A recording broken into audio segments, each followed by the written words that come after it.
Okay, welcome. So I guess we are live. Thank you very much for being here for our second session of Museums as Safe Spaces. Looking inward. So my name is Cristina Caiso. I'm honored to be the curator and moderator today of this session. But before we begin, I'd like to bring your warm greetings from Luis Marcelo Mendez, which is our chair of ICOMCOM's International Committee for Communications, Marketing, and Audience Engagement. Unfortunately, he cannot join us today because he's currently on his way to Paris, where he's going to attend the ICOM annual meeting, a very important moment of celebration also for ICOM, because this year we have the 18th anniversary. I'm really pleased and honored to introduce this session. Leaving the floor to my colleague from the University of Genoa, Angela Celeste Taramasso, who's going to give us some opening remarks on Ulysses and the topic of equality, diversity, inclusion, and community engagement, which is the work package led by the University of Genoa within the Alliance Ulysses. So thank you very much for being here. We are going to have our speakers and the presentations, and after that we are going to open the discussion about the topic. Angela, I will leave the floor to you. Okay. I can have my presentation is here, and then I had it on the screen. Thank you very much, Christina. I thank for all participants because it is very interesting the table to discussion, and the thematics is really interesting. I am Celeste Taramasso. I am Rector Advisor for Equality, Diversity, Inclusion at the University in Genoa, and I am coordinator of this work package. It is the work package 6 of the Alliance Ulysses, Equality, Diversity, Inclusion, and Community Engagement. Next slide. Okay, this is the structure of the Alliance. As you can see, work package 6 is strictly correlated to all the other work packages because obviously the equality, diversity, inclusion, and the community engagement are topics that is transversal to the other activity: mobility, international cooperation, innovation drive, and joint research, and so on. There are different work packages, and the partners are 8, and in particular the last slide you will see the distribution and geographical position. It is very important that the first step of our activity was to share the definition, what we mean with equality, diversity, inclusions. That means that all activities that have to fair treatment opportunities for all, and what we mean with community engagement, because in our condition the necessity that the university addresses needs in partnership with their external communities. It is necessary that we have always to utilize a shared glossary because it's important that we work following the same line. That is now the next and last slide, where you see the distribution over Europe of the partner of Alliance. Not all are inside of European community. For instance, we have Montenegro, and it is one of the Balkan area country that probably hope that in 2028 come inside of European community, then to participate at Horizon Europe and so on.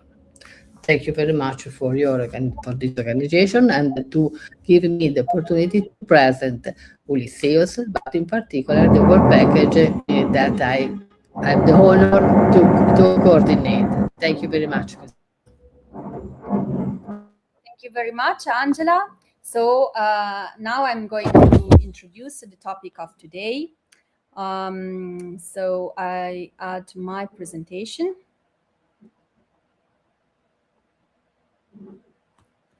Here we are. So, as I was sharing at the very beginning, this is our second session of museums as safe spaces. We had a first session on the 18th of May about speaking out, and now we are going to talk about looking inward. So both the sessions are about the role of communications in shaping museum culture. And of course, as I was telling you before, this year is very important year for HICOM. It is the 18th anniversary. There will be an important gathering these days in Paris, and Luis will be there.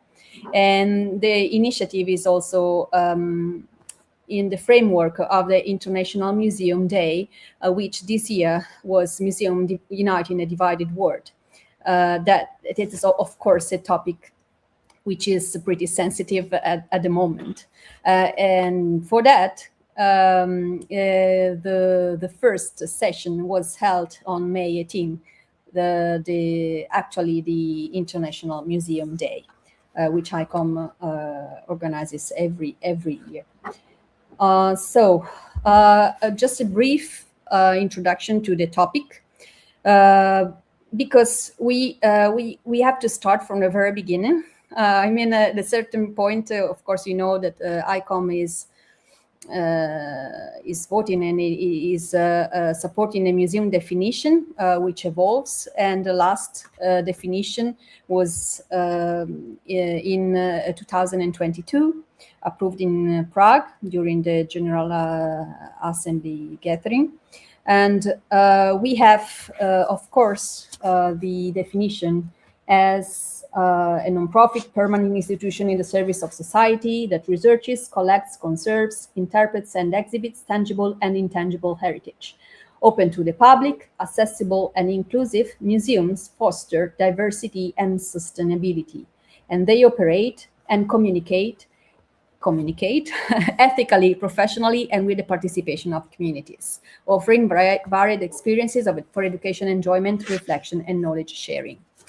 So, as you know, that's what's the main idea from where we started with this webinar series, trying to understand the role of a strategic approach to communication in shaping museum culture. I'm very pleased to thank you here, all the partners we have in this initiative. Of course, the event is produced by ICOM Comms, the International Committee for Communications, Marketing, and Audience Engagement. And as partners, we have ICOM ICTOP. For the training of personnel, we had Darko Babic as a special guest last session, and ICOM Intercom, the International Committee for Museum Management, and we are very pleased to have, during this session, the participation of the chair, Cristina Vanini. And of course, the event initiative is in partnership with the University of Genoa and the Ulysseus, as my colleague Angela shared before. So we have an innovation hub that we developed here at the University of Genoa about tourism and heritage, about innovative approaches and strategies for cultural heritage. And of course, we have the work package for equality, diversity, inclusion, and community engagement, which is the one introduced by Angela before me. And after that, we have, of course, the cooperation of NEMO, the Network of European Museum Organization, the Italian National Working Group on Museum Communication of ICOM Italy, and the Cultivia. So let's go deeper into the topic of today, which is strategic communication to address inconvenient truth. Because while museums publicly champion equality, diversity, and inclusion, we have to ask us an inconvenient but necessary question. What does the data say about how they treat their own workers? And so we start the discussion about this topic and about how can internal communication system a smooth and well organized strategic approach to internal communication, data transparency and secure reporting channels can support museums in developing organizational and museum culture and protect the people who make museum work possible. For that, I'm really pleased and honored to welcome on stage François Mérès. Thank you very much for being here with us. He is professor of museology and cultural economics, and he had the UNESCO chair on the study of museum diversity and its evolution, Museum Prospect, at Université Sorbonne Nouvelle, Paris 3. And so there would be many different things to say about him, his work, his huge work about museology and all the topics related to museums. But I prefer to let him talk us about, introduce us the topic and the framework in which we are going to talk today. So, Francois, thank you very much for being here. I leave the floor to you. Thank you very much. And thank you very much for the invitation. Could we have the first slide? Yeah. Yep. Thank you. So I'm not a specialist of safe spaces, of course, and I try to investigate it through the lens of museology somehow. Could we have the first slide, please? Yeah. The term proved actually very popular, to be very popular since the last years, and even actually taken by general management somehow, as it appears to be interesting from a fashionable point of view to offer the possibility to consider the industries and companies as safe spaces in order to attract some brilliant talents.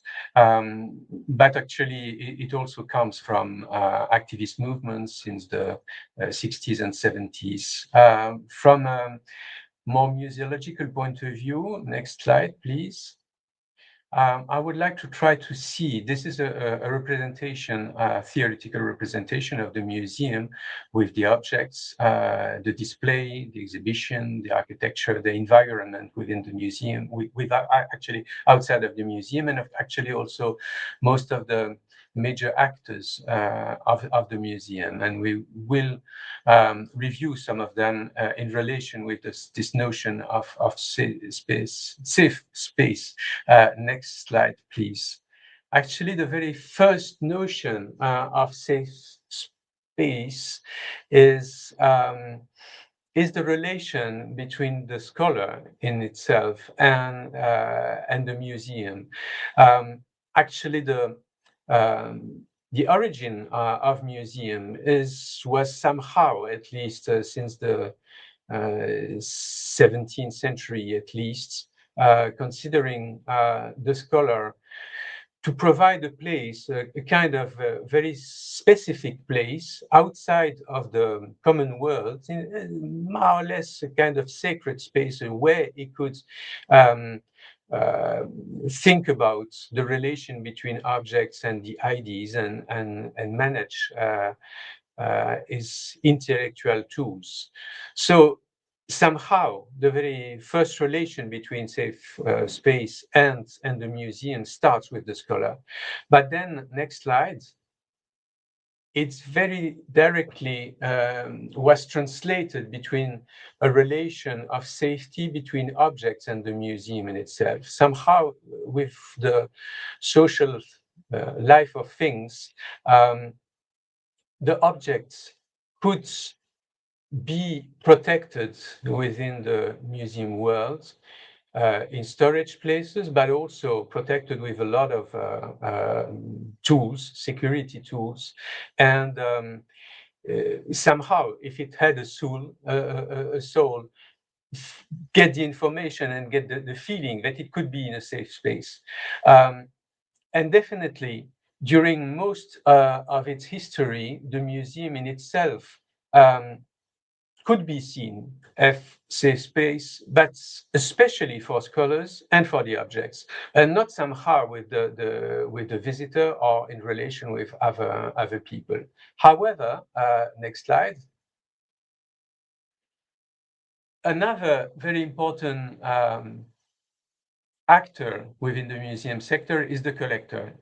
And the collector was definitely also the very first one, especially during the 19th century, when most of the museums, the museum age started to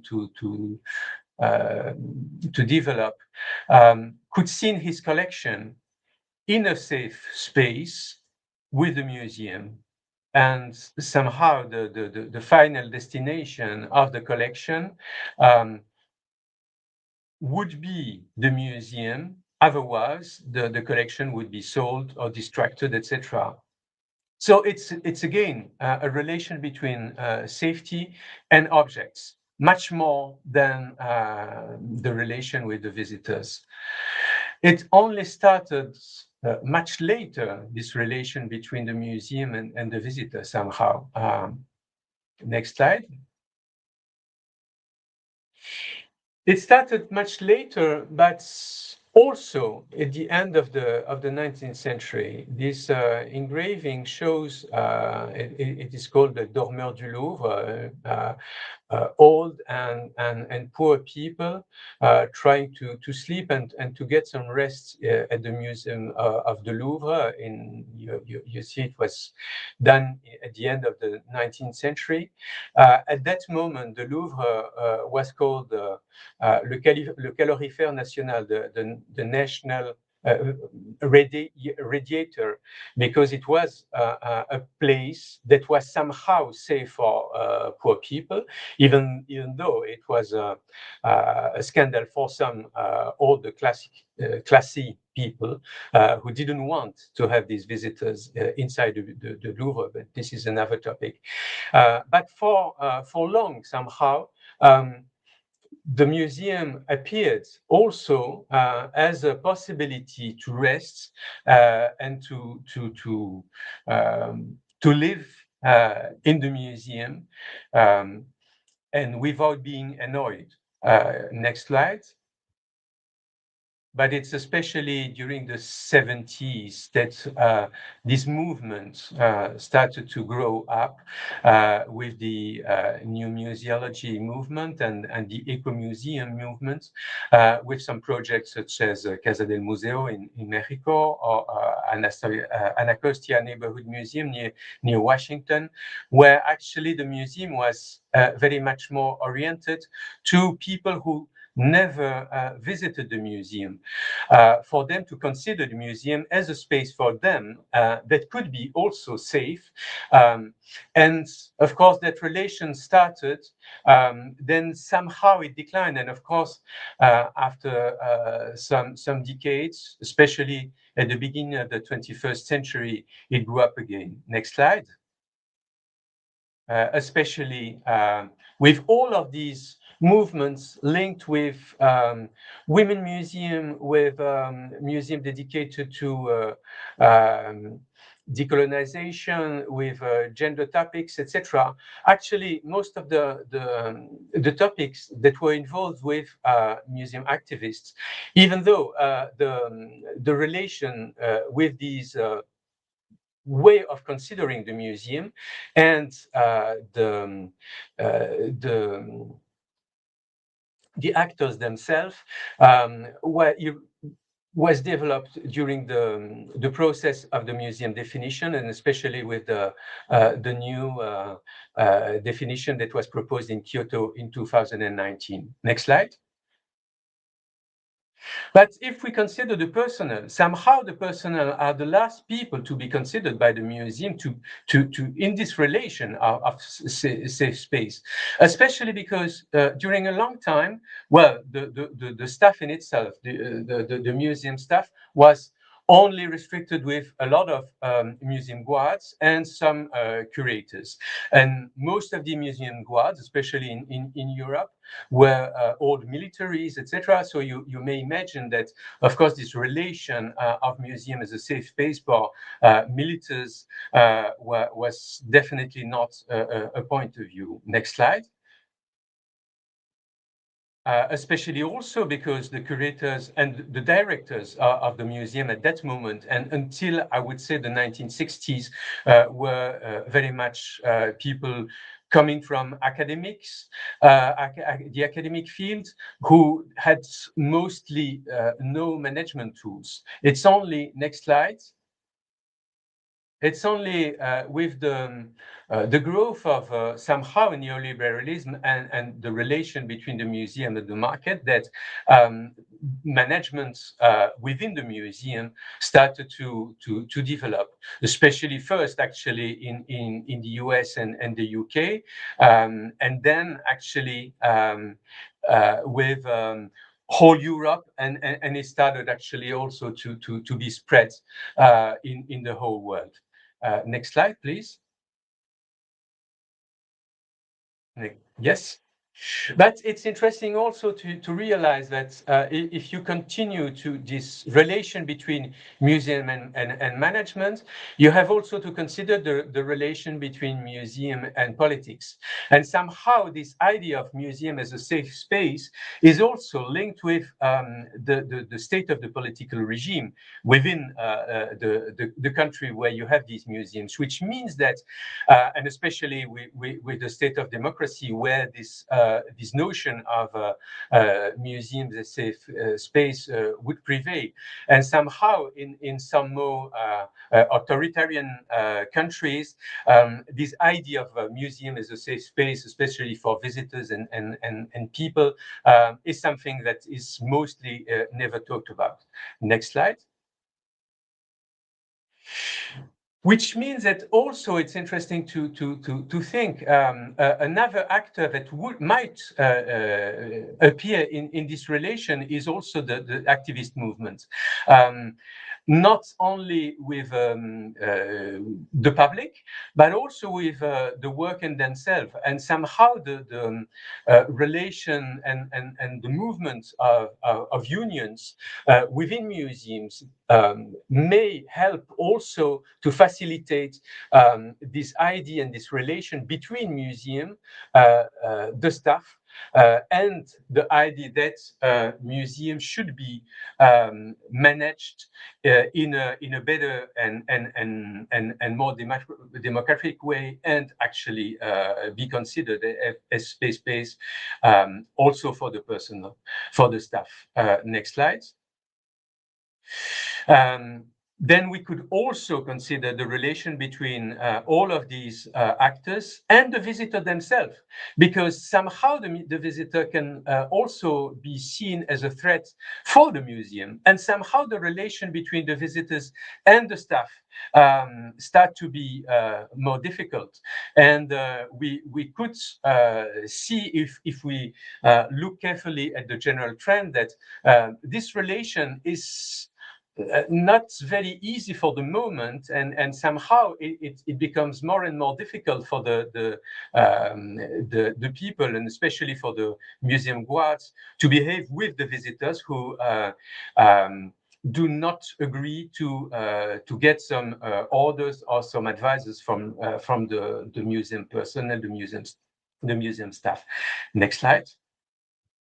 So this is globally a possibility to consider this relation between museum as safe space, which means that it's not only within a marketing or a management point of view that it could be considered, but in a relation of power between the museum and all of the actors, even the funders, the politicians, the collectors, the academics, the visitors, and the staff themselves, and somehow also some activist movements. Next slide. Thank you for your attention.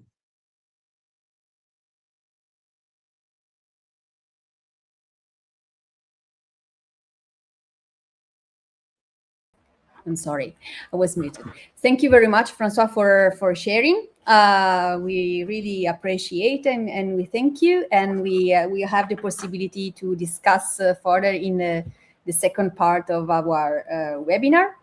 And right now, I'm really happy to introduce the next two speakers that are going to present together, as they are going to represent a museum moving forward. So we move from this historical, cultural, ideological framework to empirical data, and I will leave the floor to Mia Locks, which is the executive director and co-founder of Museum Moving Forward, and to Liz Levin, which is the head of programs also in Museum Moving Forward. So thank you very much for you being here. And I had your presentation. Thank you very much indeed. So thank you. Is So yeah, we're yes. excited to share. Thank you, Christina, for having us, and ICOM and everyone for joining. Yeah, I'm Mia Locks. My colleague Liz and I are going to share a little bit about our work at museums moving forward. And we're going to talk mostly about our data study, which is called Workplace Equity and Organizational Culture in U.S. Art Museums. If you don't mind going to the next slide, I'll just give a little bit of context. I understand this is a, kind of global group. Museums Moving Forward's work is focused on the art museum sector in the United States. And MMF, which is what we call ourselves for short, is an independent limited life organization devoted to creating a more just museum sector by 2030. So we like to joke, but also seriously say that we are on a deadline. And the way we do that, and I should say the organization was founded largely by curators and other museum workers in 2020. But the way that we really imagine creating a more just sector is really driven by, in large part, this data study. We work with a number of museums and cultural workers and philanthropists across the country, to support this study and to access quantitative data. But the most important thing is to really move the conversation forward in our lifetime. So that's the kind of deadline, and that's really the backdrop of where most of this is coming from. If you can go to the next slide, I'll just share a little bit too at kind of a 30,000 foot, level. We really think about this shift in the kind of broader zeitgeist, certainly generational shifts, as an opportunity to think about the future of museum leadership. And so one of the things that Liz will share about in a bit in the data is really about retention. It's about diversity in the sector, but it's also really about retaining all of the incredible, smart, very talented people that do work in the sector, and having them stay in the field. So we're going to talk about that a little bit later, but really our kind of broader view is about keeping the really wonderful diversity that we have in the sector so that we can have what I think most of us really do want, which is a, kind of more diverse leadership, but also just a sector that is thriving and has the kind of, incredible capacity to, speak different languages and literally and figuratively really have a diverse workforce in every way, shape, or form. So if you can go to the next slide. I'll just say a few more things about our methodology. We partner with museums. We actually call them partner museums. Right now we have around 91, actually probably a little closer to 100 at this point. But and we really do partner with museums to support the data collection, which happens across 3 surveys. One is to the museum director, which is quite brief, and then the longest one is actually to somebody in the kind of human resources or people in culture, whatever the kind of phrase is, but somebody in that department. And then the main survey really is our staff survey. And partnering with us means that museums agree to, sort of support that collection across all those surveys. And when we report out, museums have the option, most of them choose to have what we call an organizational report, where we actually share back with them their data, not just as a kind of, list of numbers, but we really have a custom portal where folks can actually log in and see their own museum's data benchmarked with their peer museums. And we do that in a couple different ways, which Liz will share more about. And then the other thing we do is this public report, which is the only report that is, shared widely. It's free, it's accessible. You can find it on our website, museumsmovingforward.com. But that study is really a field-wide view where we're looking for kind of patterns and trends across the workforce, looking at, demographics, like I mentioned, but also, sort of who's staying in the field, who's moving through the field, who's leaving, and then a couple of perceptual and attitudinal things about folks. And we look at this through the kind of lens of, different types of organizations, right? We look at encyclopedic museums, or we look at, contemporary modern institutions, but we're also looking at the level of kind of individual demographics of the staff, right? Like folks that are of a certain generation, or, workers in different departments, as well as aspects of their job, right? Are they union members? Are they non-union members? Are they executive staff? Are they non-executive? So you can go to the next slide. And I will pass it to Liz to actually dig a bit into the data, and then I can wrap us up, and looking forward to chatting more. Pass it to you, Liz. Thanks, Mia. I'm happy to share a few key findings from our 2025 report, which was the second field-wide report we've done over the course of our lifetime. And it was released last October. Just a reminder, as Mia said, that this is focused on the experiences of art museum workers in the United States, though I hope a lot of it is relevant, or at least interesting to all of you, no matter where you are. We're going to go through the data pretty quickly, but happy to answer more questions during the discussion, or have you reach out to us at another time. The first key finding is one that is perhaps unsurprising, but is also, I think, an important kind of context to understand a lot of the data that we're going to talk about today, which is just that we're seeing this pretty significant generational shift underway in U.S. art museums. Since our first report in 2023, the cohort of Generation Z, the youngest workers in the workforce today, has doubled. And we're also seeing a growing percentage of millennials move into now managerial and leadership roles, which is really kind of shaping the future of art museums and their leadership. And we'll see this, I'm sure, continue to play out as we continue to get more data. The second key finding is in understanding kind of the racial diversity and makeup of art museums. Art museums in the United States are overwhelmingly white. They are more white than nonprofits in the United States overall. So we are seeing how this might play out in the experiences of workers, white or non-white, within art museums. We are also seeing kind of consistently that the entry level is where we have the highest concentration of diversity, followed by the executive position level. So everyone kind of in middle, associate management levels, it's more white folks in that area than in the entry and executive levels. The third key finding is around job satisfaction. So we really wanted to understand, there weren't many surveys in the field, or really any surveying staff specifically, to understand what their experiences, their satisfaction level was with their jobs in art museums. And so we asked people many, many questions around their satisfaction with their job, their pay, their outlook on their careers, how they feel at work, all those kinds of questions to make up an understanding of how satisfied they are with their jobs and careers. And when we take all this data together, you can see here, we compared it from 2023 to 2025. That's the benefit of doing a longitudinal study, as we get to see change over time. And we see that workers in art museums are largely more satisfied in 2025 than they were in 2023. We'll see what happens when we survey the field again this fall.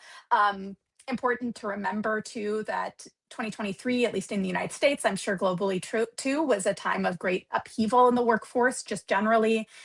We experienced many layoffs in the sector during the COVID-19 pandemic, and then there were many other kind of workforce churn happening.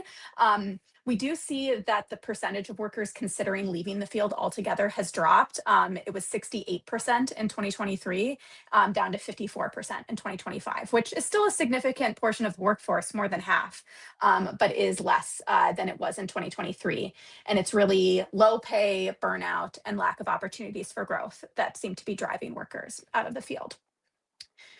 The fourth key finding is one that was an interesting kind of new arena of analysis for us, we were able to really dig into the different experiences workers were having depending on the size of their museum's budget. So really trying to understand this relationship between, what we call the size of the institution, which is a shorthand for understanding their budget. Small museums, we considered those with a $5 million budget or less.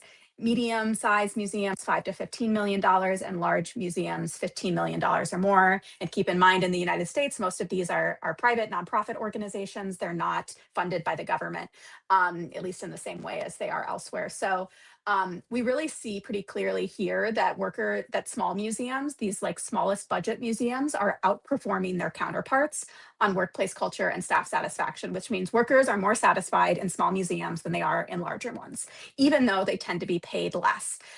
So this is something that we were really interested in digging into further once we got this data. The next one is around this question of satisfaction, looking through another lens, looking through the lens of position level. So workers, where they are on the museum hierarchy. And we see kind of pretty consistent increases in worker satisfaction along basically every metric that we studied, where workers, if you're higher up in the hierarchy, closer to the executive level, you are more satisfied along basically every metric.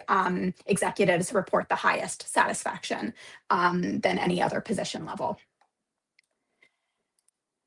The next finding is around wages. Excuse me. So we really wanted to understand not just how much a worker is making, but really understanding, especially for the experiences of full-time workers, whether or not they were making a living wage based on the minimum they needed to make in order to be able to sustain their living expenses.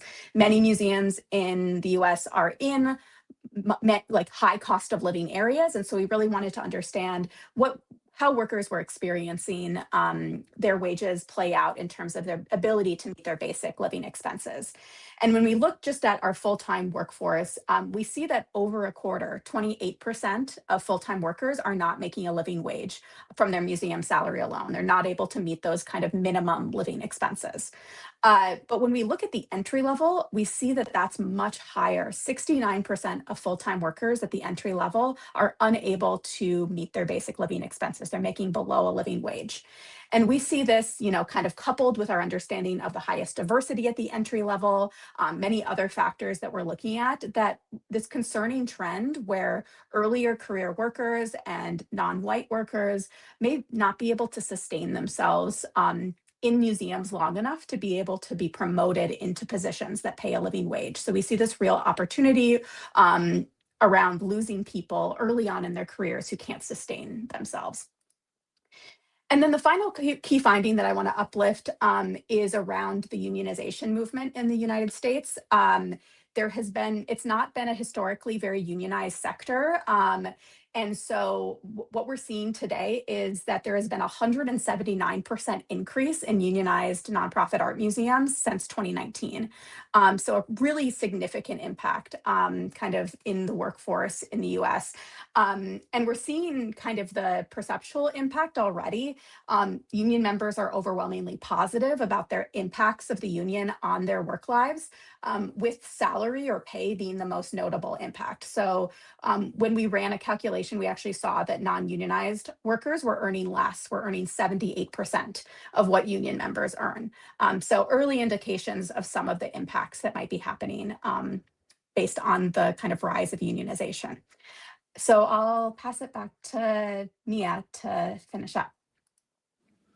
So I know we put a lot out there. Our study and our report is quite long. And as Liz mentioned, we're doing another one this fall. So I do invite you, if you want to look further, to check out the report on the site, which is, has a web version, which is, relatively easy to navigate. And you can really look at both what Liz shared, but also kind of related data about the U.S. workforce, U.S. Art Museum workforce. When it comes to the conclusion, we really tried to orient our recommendations toward museum leaders. Given what Liz shared and what's in the report, there are kind of key areas that we see as real opportunities for the sector to evolve. And the main one really is that green one about living wages. And I understand that, wages and cost of living differ widely across the world.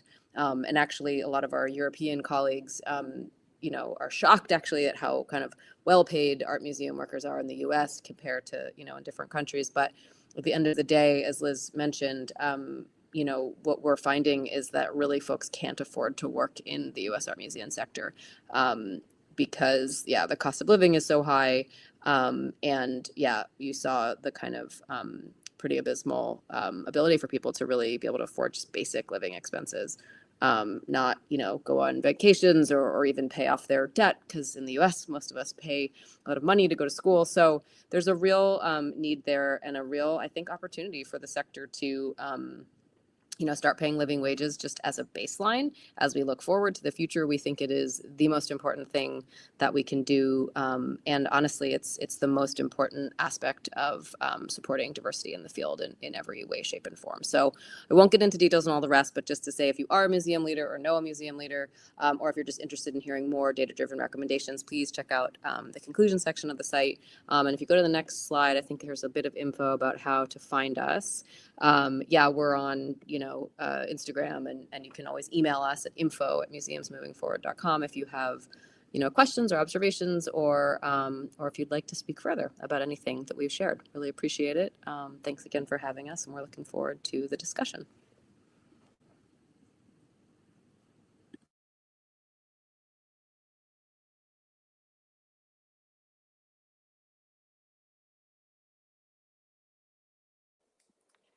Christina, you're muted again.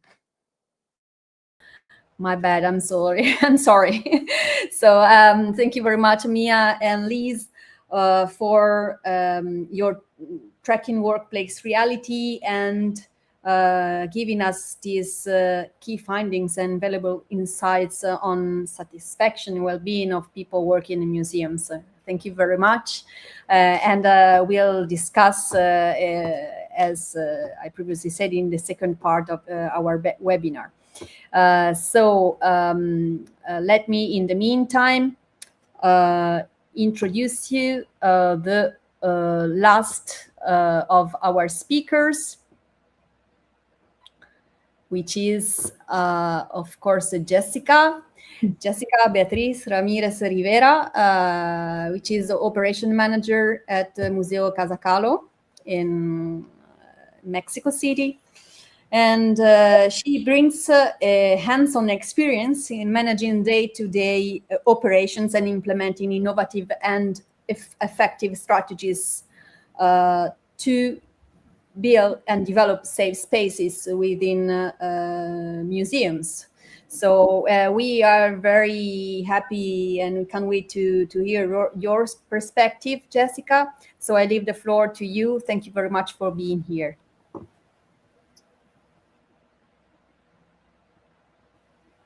I don't know if you can. Yes, I'm adding your presentation. Thank you.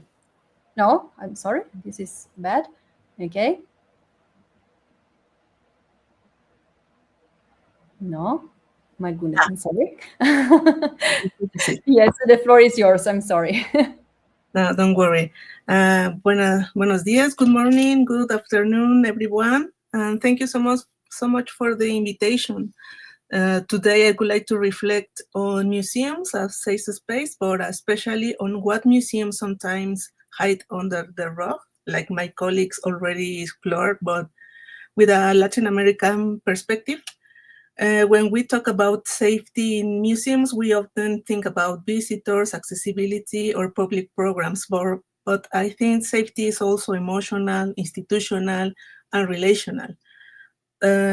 Museums are social spaces. They are emotional spaces, and because of that, care can also become or has to be an institutional practice. So today I would like to share some reflection from my work in Mexico, thinking about participation, labor condition, affect, and collective responsibility.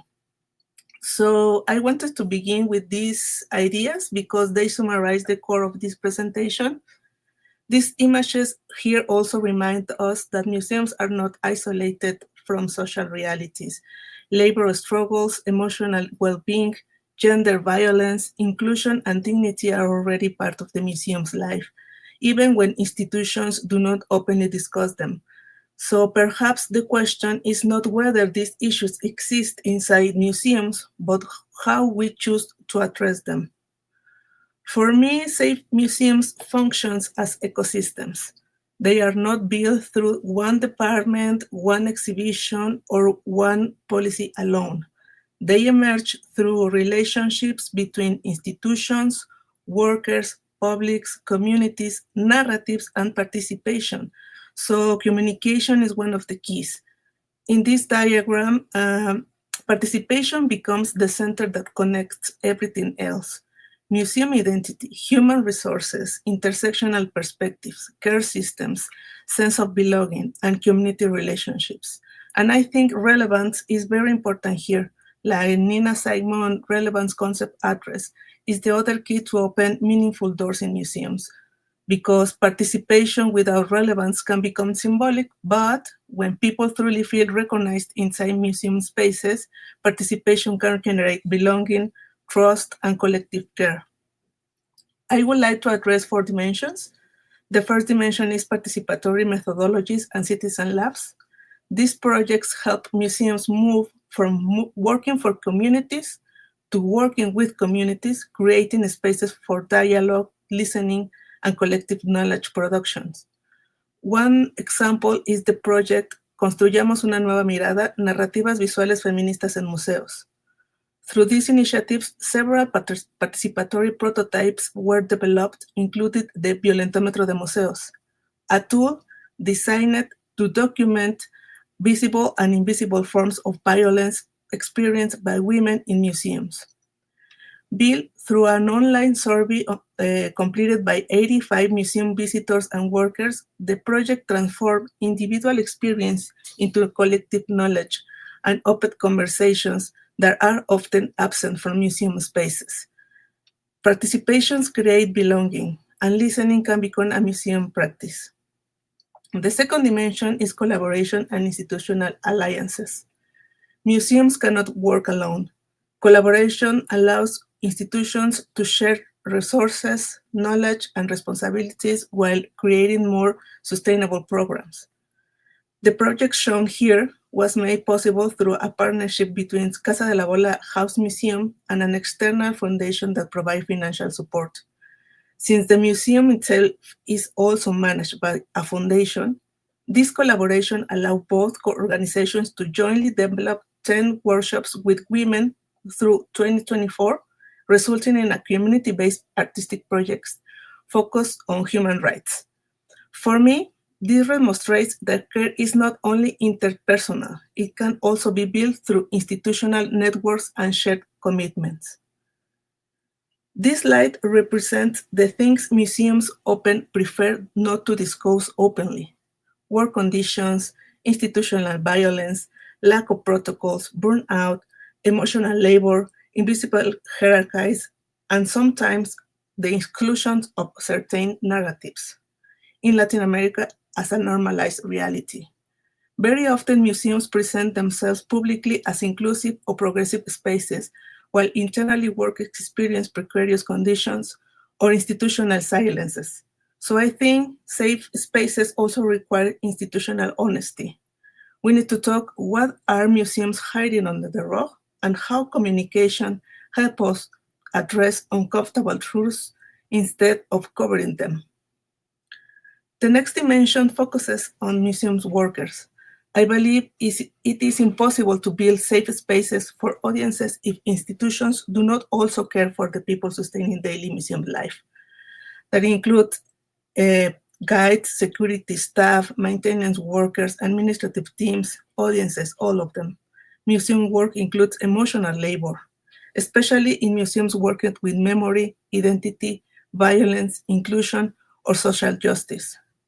So care must also exist internally through protocol, respectful communication, fair conditions, collective support, and recognition of workers as human beings, not only institutional roles. The fourth dimension is museography and affective experience. Museums communicate emotionally. Exhibitions are not neutral spaces. They shape how people feel, remember, connect, and understand themselves in relation to history and culture. In my work, I've been especially interested in how museography can legitimize affect, memory, family histories, and emotional experiences as form of knowledge, because affect is also knowledge. And when museums acknowledge emotional experience, they can become more human and more socially meaningful spaces. In Mexico, 11 women are murdered every day simply because they are women. More than 130,000 people have disappeared as a result of organized crime and violence. Faced on this reality, how can our museums and museums around the world communicate, engage, and act?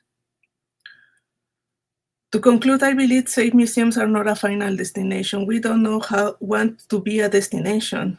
They are ongoing processes of listening, care, participation, institutional reflection, and collective responsibility. And maybe the most important thing is understanding that care is not an additional activity or temporary educational strategy. Care can become institutional culture itself. If museums are capable of integrating participation, labor dignity, emotional well-being, and affective narratives into their structures, then perhaps we can begin creating museums that are truly more habitable spaces for everyone. Thank you so much. I'm very happy to continue the conversations together.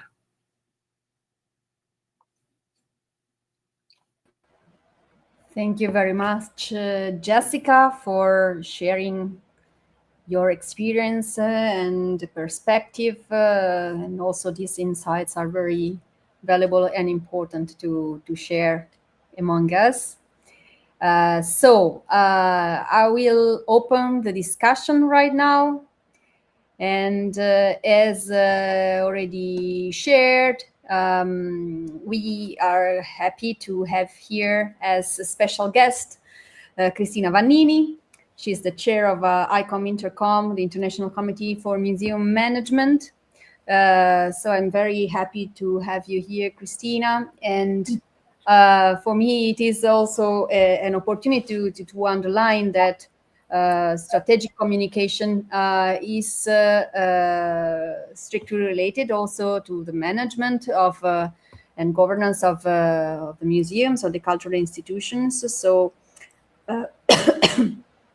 I would start the open discussion asking you your point of view about this topic. I mean, why it is so important to relate safety, management, strategic communication, maybe to ensure that internal workspace safety, it is a mandatory standard of a good museum governance. So I leave the floor to you with this suggestion and ask what do you think about that. Thank you very much. Thank you very much, Christina, and thank you. And thanks to all the presenters who gave a wonderful vision of what it might be and what it is. Answering to your question, of course, safety and well-being and a communication which is clear and true. It's something that must be in the core business, let's say, of a museum. Absolutely. And of course, communication is a strategic leverage for a museum, internally and externally. We sometimes forget that we have 3 levels of communication in a management situation. We have the internal communication with the staff, the internal communication in the museum, so the narrative that the museum wants to carry on, and an external communication, which is the corporate communication that the museum present to all the other stakeholders. So these 3 levels must be integrated, must be consistent with the mission, but my point of view in these in this period is that museum must do more. Museum is not an entity. It's not an entity, an individual entity. Museums is made by people. And sometimes museums are under the power of other people. So museum must be advocate for themselves, for their community. We've got to change the vision, not to have advocate for museum, but museum advocate for their communities and to learn to speak to politicians and to have and demand a strong ethical consistency of what's their communication and their mission. So I don't want to go on because otherwise there will be so many points that were raised. But I found this fil rouge in all the three presentations. In François Maurès, when he said that museums is management and politics, in Mia's and Lee's presentation, when they put the focus on the fact that the workplace culture has to be developed. And of course, even and also in Jessica Rivera's presentation about participation. But what's interesting and what I would have liked to hear more is what's under the rug. So what the museums have to dig out to be more habitable and to have a good communication that can be emotionally involving with all the parts, staff, leadership, and visitors. So that's my point. I mean, just some things to develop the discussion. Thank you very much, Cristina. So I would add all the speakers to the stage, so maybe we can discuss on these topics and share ideas on that. In particular, I was thinking about that as I'm sorry, we are adding everyone so we can discuss together. Okay, here we are. Is anyone missing? No, I guess no. No, Jessica. Jessica is missing. Where is she? Here we are. No? Okay, thank you very much. So yes, on this topic, I was curious about that because you see, François, he's an expert in both museology and cultural economics, and so this specific topic can be approached also asking us why. How an ethical and transparent governance framework can impact on the management of the governance of the museum, and why also communication and ethics could be considered from the economic and managerial point of view. I mean, on this line, would you like to add something from your perspective, from your experience?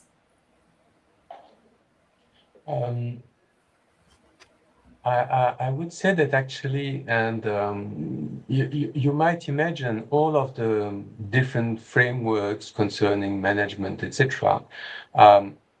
The results will always depend on the actors, which means that actually the people inside and also outside, and this relation of power might give the the possibility sometimes to the museum staff to win, but actually also sometimes to lose and not to apply, even though there would be some management and brilliant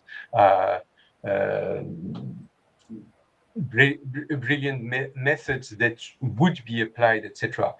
Somehow, as Jessica told us, the notion of violence is not is always close to the idea of safety and safe space, which means that there is a kind of continuum between those two notions, and it really depends on the people, on the actors, to move in one direction or in the other. Yes. Would someone would like to add something else?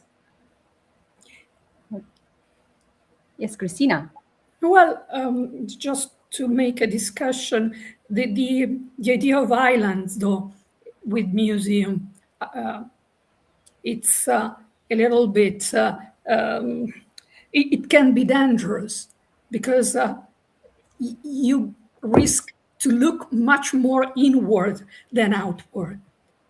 And so that's why you need to have a trained management who's not just considered in a material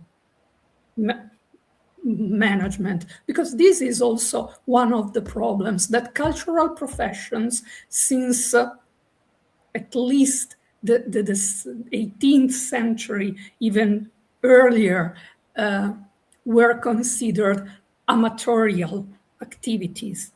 Archaeology, we know everything, that you go and do something, but it's not a real profession.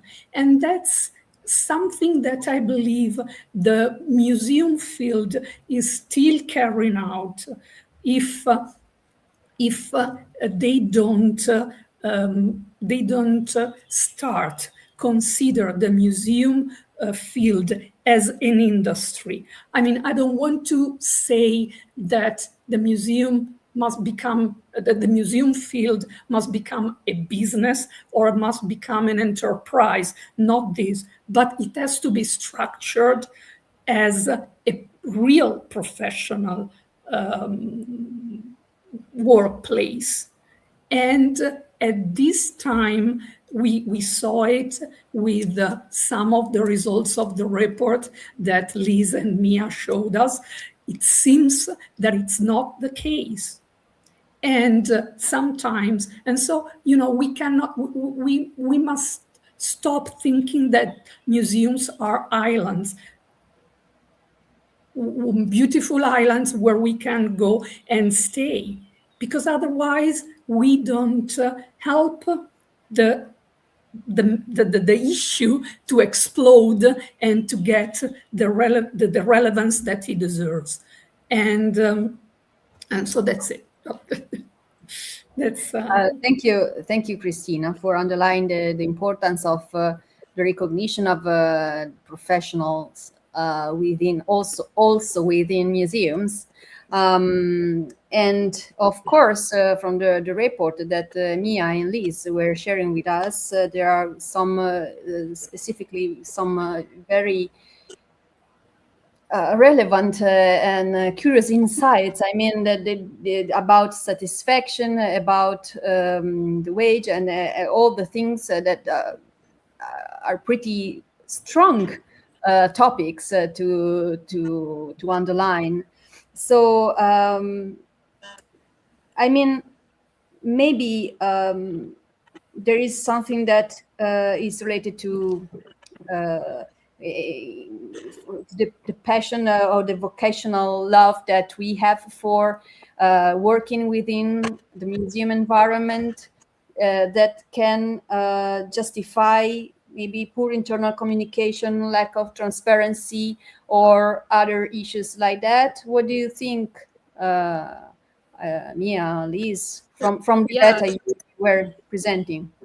No, I appreciate that, and I think just what Christina was sharing too about just management. I mean, we see a lot in our data in the U.S., which I imagine resonates in other contexts as well. It really is poor management that is driving a lot of dissatisfaction, and it's ultimately driving people out of the field. It's not actually, I mean, while we talk about pay and the importance of pay, and it absolutely is vital to be able to survive, one of the main things that I think has been a kind of, for lack of a better word, a kind of success of our project was honestly getting our field to really understand themselves as workers and to think about museums as workplaces.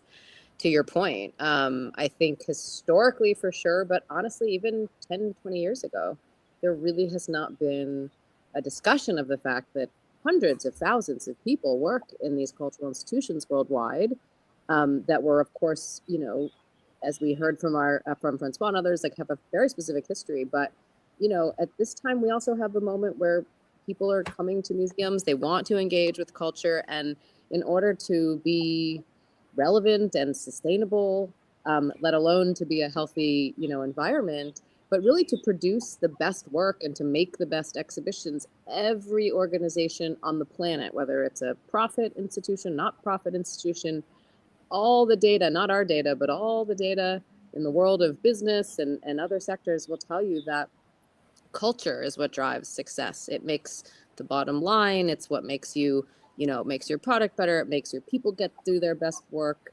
And I think that's really been missing in the conversation about the fact that, you know, working in a terrible environment that has, you know, hierarchies and silos and poor management doesn't bring out the best in people. And that ultimately impacts both the kind of product, the production of exhibitions and discourse, but it also affects the public. Like you can feel when you're in a place where people are thriving and they're happy and they're collaborative and they like their colleagues and they're doing great work and they want to be there.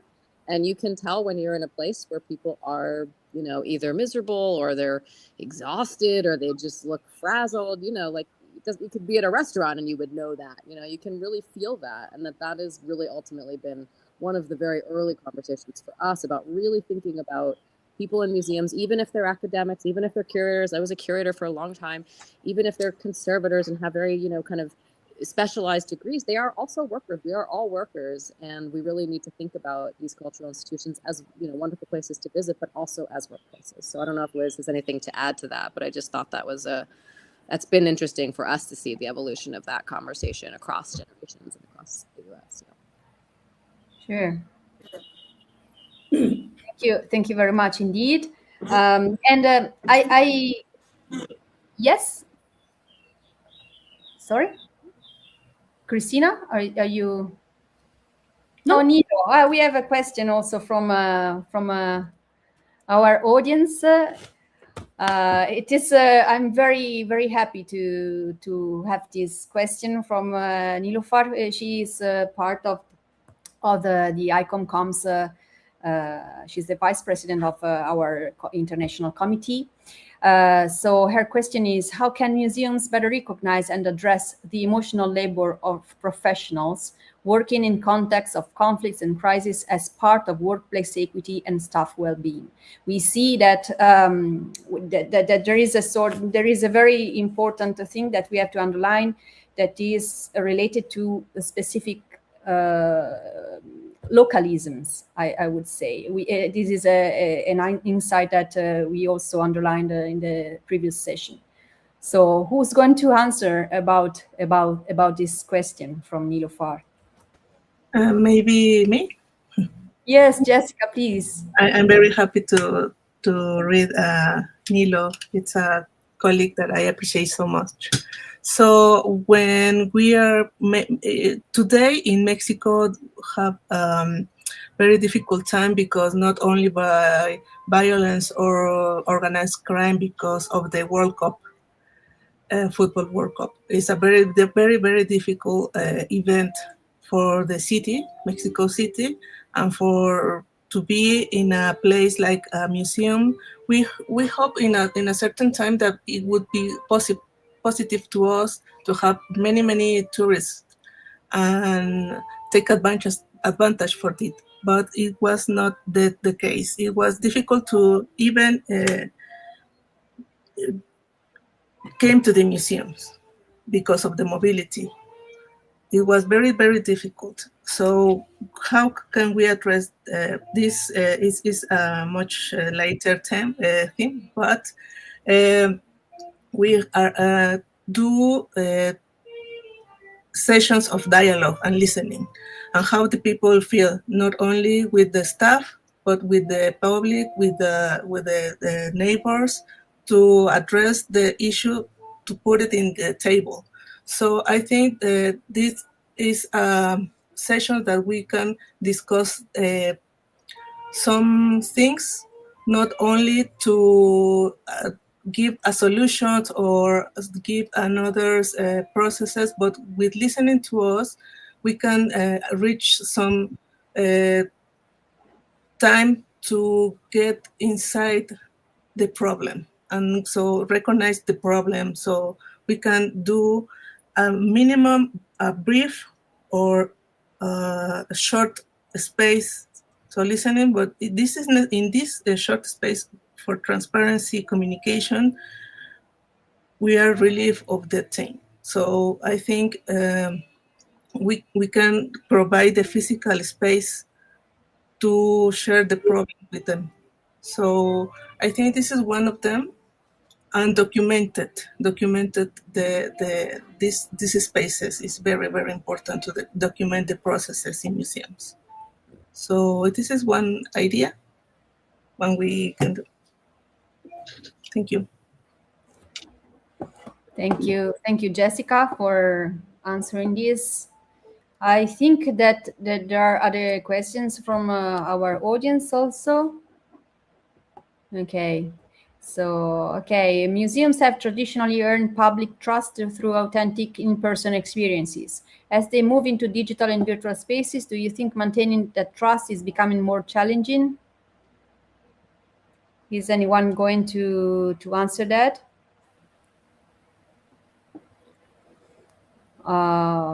Well, I think there is an echo.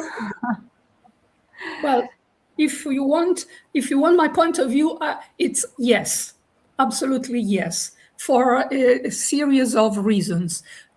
Because basically, the museum is physical, and so you cannot develop an emotional or an affect for something which is not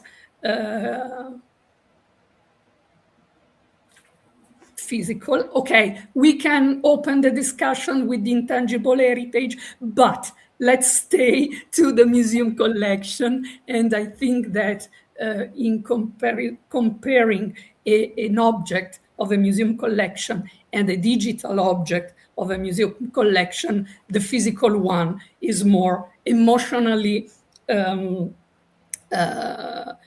powerful.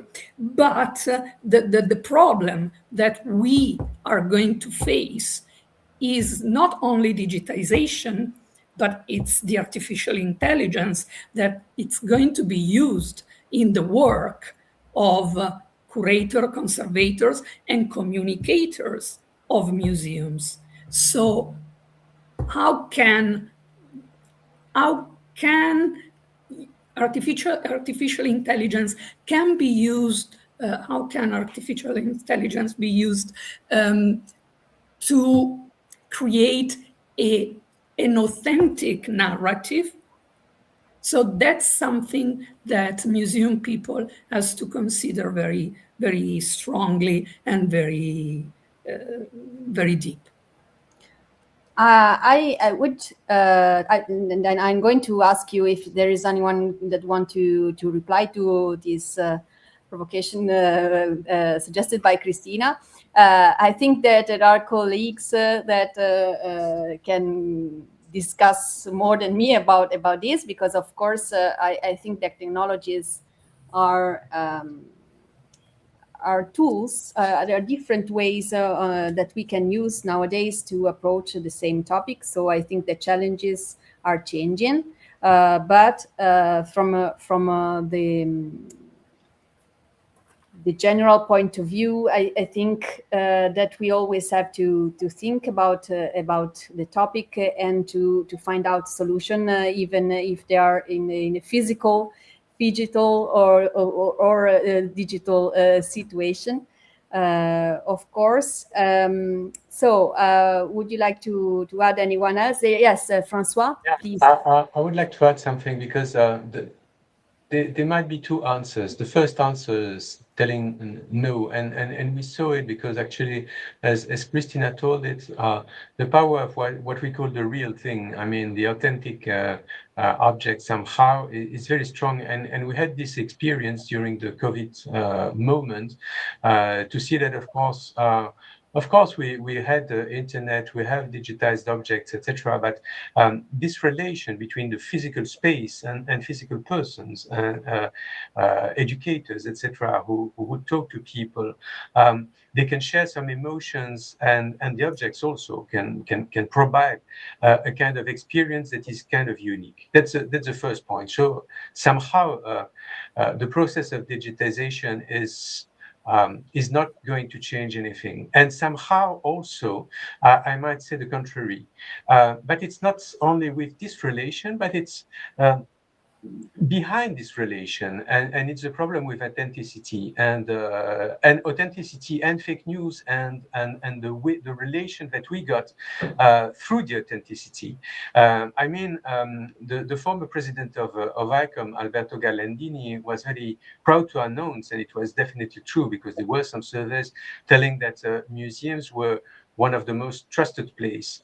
But we have to, in relation with internet and other places, etc. But we have to be careful about that, because this relation of trust still exists, of course, but there are some forces that are trying to make it disappear, and telling that actually what the museum, and we could see it in some museums, what the museum shows is not the truth, etc.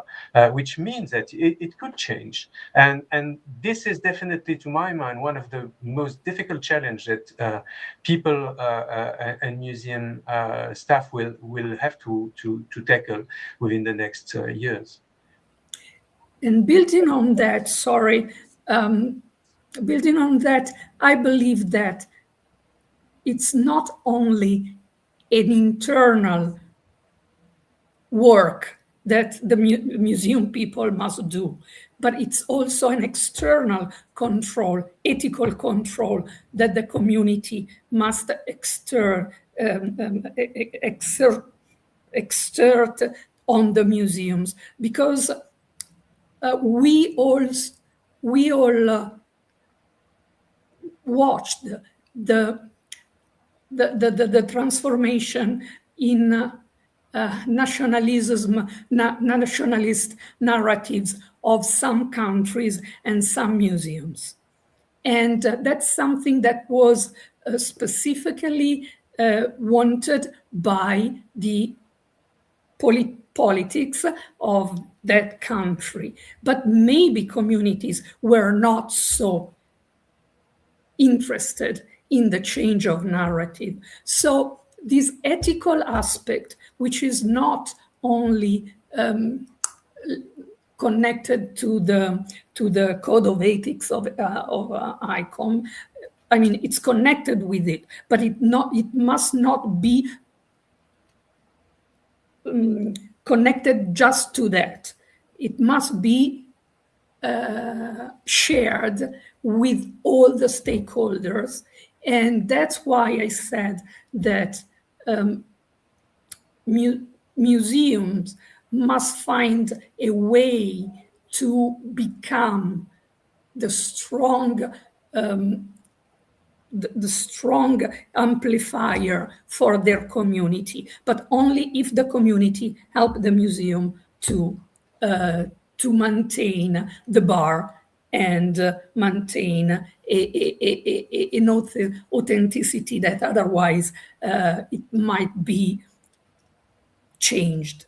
And in these times of crisis, in time of fake news and strange international relationship. I think that it's something that we must be aware of very much. Yes, thank you very much indeed. Of course, the topic of ethics is something strictly related to all these topics because, of course, and it is not. It is not strange that in these days we are going to, after a long process, we are going to validate the new version of the code of ethics of ICOM, and so I think um, in this case we are managing trust. We have to build trust and to support.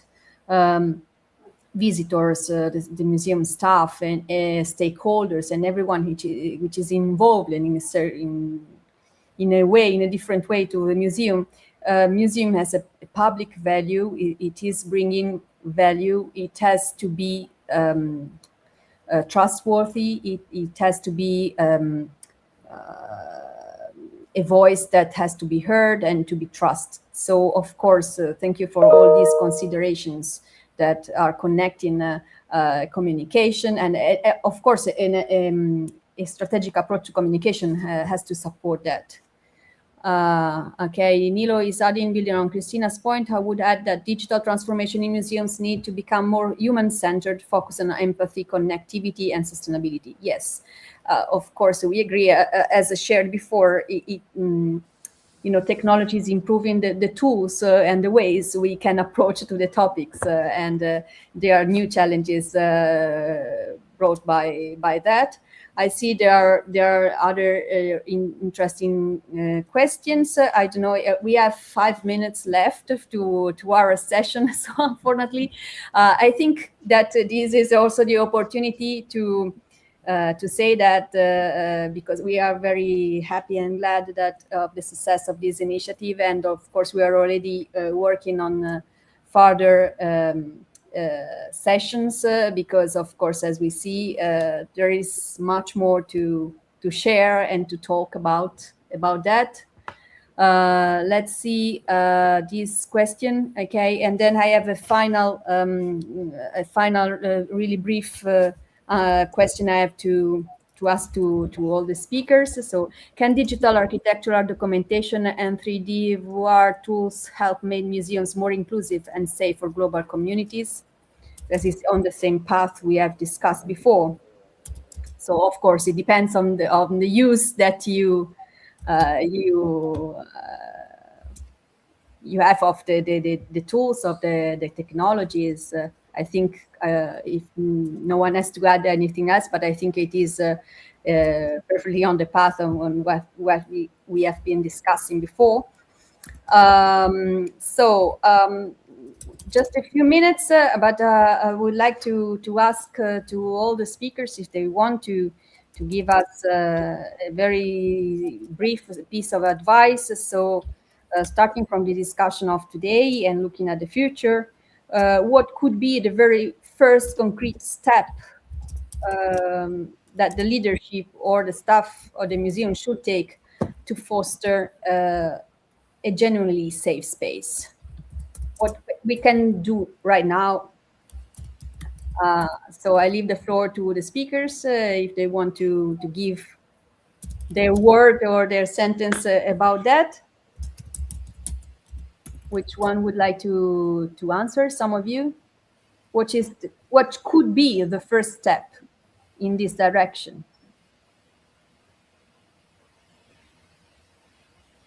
I can start.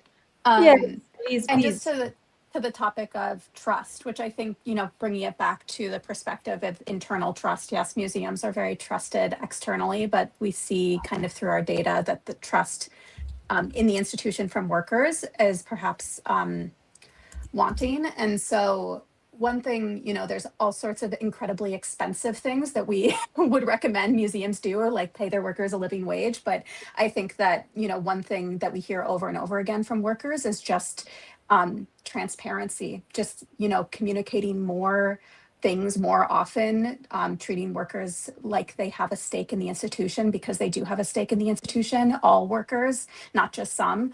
And so I think, if that's an easy thing to do, I know that that's more complex than it sounds, but I think that in terms of things that are not costly or super structurally complex, I would recommend really thinking about what that looks like for everyone's context, because I think workers are demanding that, and are, we're seeing the kind of outcomes of those demands now, and it feels very important to acknowledge. Okay, thank you very much, Liz. I think it's a very good starting point. Anyone would like to add something else?